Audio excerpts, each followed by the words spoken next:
Welcome once again to Lehto's Law. Here's Steve Lehto. Don passed along a story to me that he saw on CNBC. I often talk about scams and new scams, how scams evolve over time.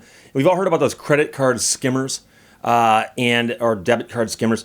And that is where any place that you use your money card, when you go worship at the money wall trying to get some money from it, and you stick the card in and pull the card out, there are devices that the bad guys put on these things, whether it's a gas pump or an ATM or something, and it allows them to steal the information off your card, and then if they get your PIN, they can then clone the card and so on and so forth. There's a bunch of different variations on that. I'm not trying to get into the technicalities of it.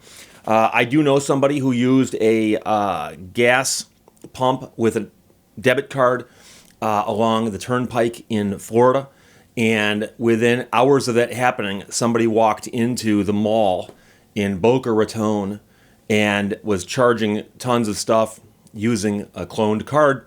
And of course, that stuff all got backed out eventually. But in the meantime, it caused a nightmare because this one account got pretty much drained.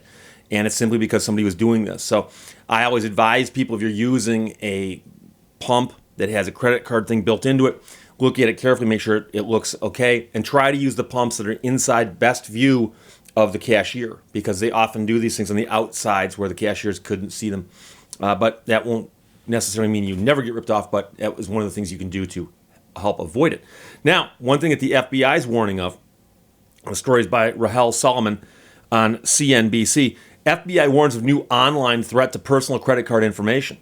And it's a virtual version of what we're talking about here. Federal authorities have a consumer warning for shoppers. Hidden skimming devices have now gone high-tech. It's hard to put really definite numbers around it. Herb Stapleton, the section chief for the FBI's cyber division, told CNBC. But one thing we know for sure is that millions of credit card numbers have been stolen even over the course of the past 2 years. And he refers to this as e-skimming or Magicard, M-A-G-E-C-A-R-T. Never seen that word before, but cyber criminals can gain access to your personal and credit card information in a number of ways. They can break into a web server directly or break into a common server that supports many online shopping websites to compromise them all. And once a site has been compromised, the shopper can't spot the difference. Stapleton said it's nearly impossible for a consumer to detect that this has happened to them before the actual occurrence. The site that they would look at, which is already infected, will look no different to a consumer.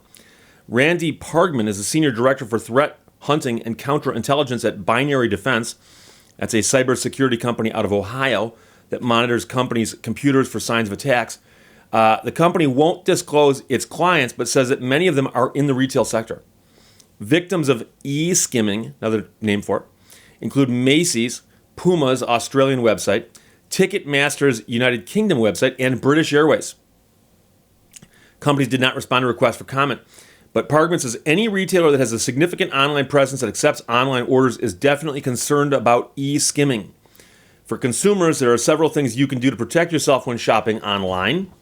One, always shop with a credit card instead of a debit card. This lessens the inconvenience if your card is compromised. Credit card users usually have a lower liability for fraud. In addition, getting money returned to your debit card can take some time. Two, consider asking your bank or credit card company for a virtual credit card. Not all banks do this, but if they do, the virtual card is a unique credit card number to be used for specific transactions for a specific merchant.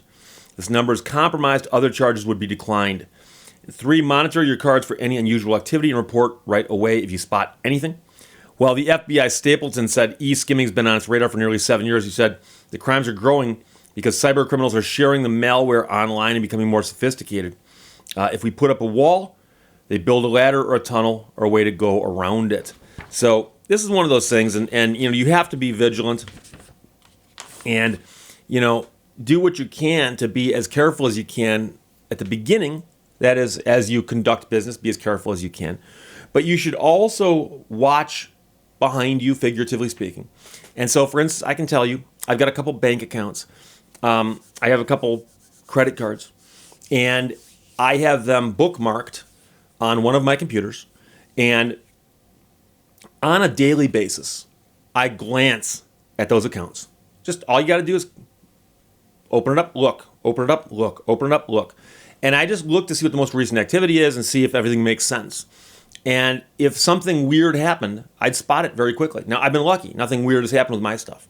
But like I said, my friend who had her card compromised at a gas pump along the turnpike, I forgot how much money they wound up getting away with.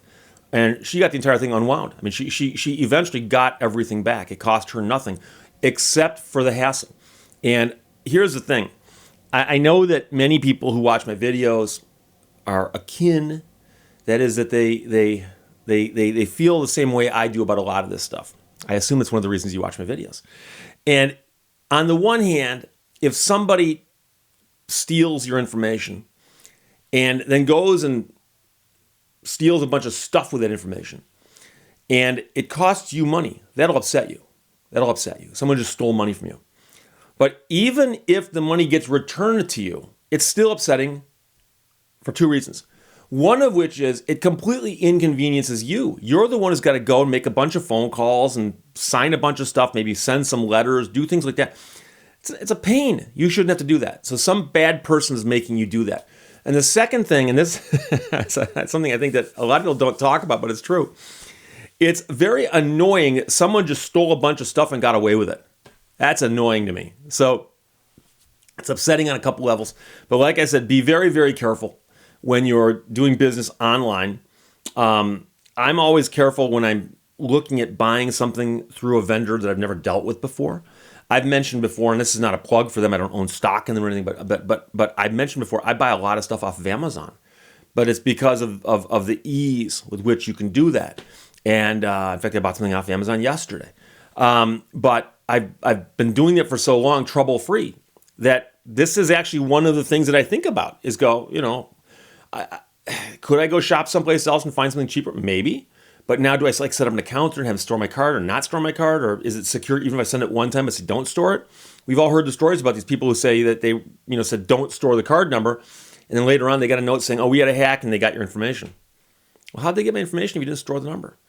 And friend of mine went on vacation a couple years ago and stayed at some little ramshackle motel on the edge of nowhere in northern Michigan. There's a lot of nowhere up there, but I love it all. And he was checking into a hotel, and as he went to pull out his credit card, the clerk behind the counter goes, oh, don't worry, I've got it from last year. He'd been there last year. Didn't mention him that they should save his card or anything. He goes, just a little motel by the side of the road.